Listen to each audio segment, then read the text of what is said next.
Hooters, to je že H a dve očka a to je akože sova a to znázorňuje akože ženské poprsie, čo znamená, že vlastne tie čašničky v Hooters by mali mať veľké prsia.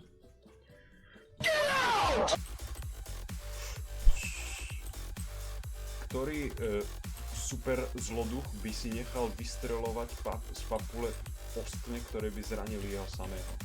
Akože viem, že to je hra, ale taká úvaha. Takže ktorý zloduch by to robil reálne?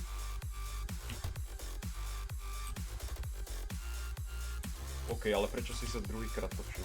To čo je však vy... Čo mu chlapci? Čo je mu?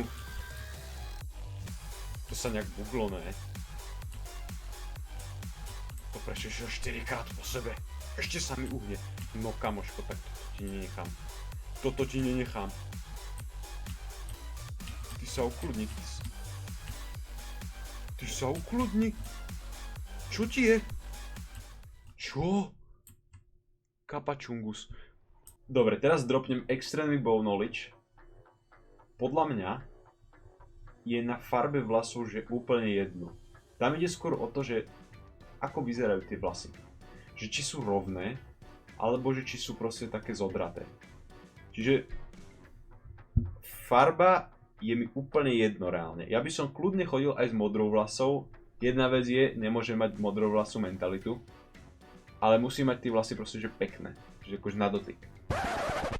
Kokos Kučeravú Kámo, ja si normálne musím vygoogliť Kučeravú blondínu. Kučeravá blondína. To je aké mega... WTF.